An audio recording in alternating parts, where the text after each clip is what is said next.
नमस्ते, मैं शैलजा अपने चैनल पर आपका हार्दिक स्वागत करती हूँ। आशा करती हूँ आप सब स्वस्थ एवं प्रसन्न होंगे। आज की कथा इस प्रकार है। श्री भूग भर्गो साई जी के विषय में है।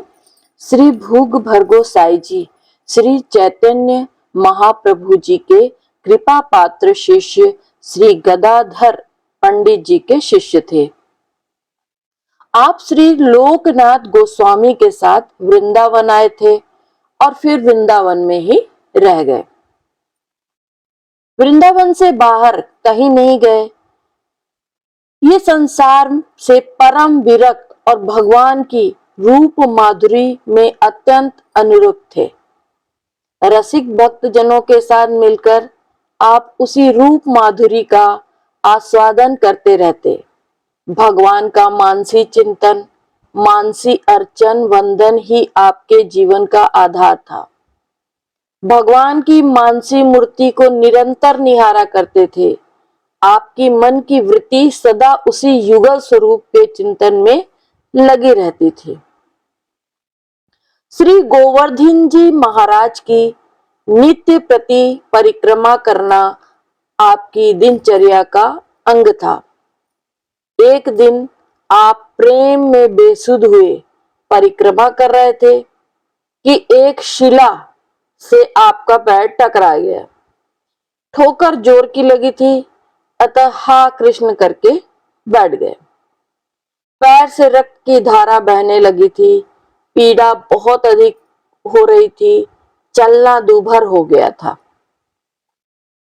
आपको अपने शारीरिक कष्ट से अधिक इस बात की मानसिक पीड़ा थी कि श्री गोवर्धन महाराज की परिक्रमा तो हो ही नहीं सकी। अब कुटी तक नहीं पहुंच सकूंगा तो वहां प्रतिष्ठित श्री ठाकुर जी की सेवा पूजा अर्चना भी नहीं होगी। और इसी चिंता में वो थे कि न मैं परिक्रमा कर पा रहा हूं, न ठाकुर जी की पूजा हो पाएगी। और इसी किसी प्रकार हा कृष्ण करके सारा दिन कट गया। अब शाम हो गई। अब तो आपको और क्लेश होने लगा कि ठाकुर जी की साय पूजा आरती कैसे होगी। अब भक्त वत्सल भगवान से अपने भक्त का कष्ट ना देखा गया। अब उन्होंने क्या किया, एक बलिष्ठ शरीर वाले साधु के रूप में आपके पास आए और आपके बहुत मना करने के बावजूद आपको कंधे पर बिठा लिया और कुटी तक छोड़ गए। जब आपने उन्हें धन्यवाद देना चाहा तो वे अंतर्धान हो चुके थे। अब आपको समझ में देर नहीं लगी कि मेरे आराध्य श्री ठाकुर जी ही साधु के वेश में मुझे कंधे पर बिठाकर यहाँ लाए थे। अब तो आपको और दुख होने लगा, दुख का पारावार न रहा। अब आप ये सोच सोच के रोने लगे कि मुझसे तो श्री ठाकुर जी की सेवा नहीं हो सकी, उल्टे मैंने ही उनसे सेवा करवा ली।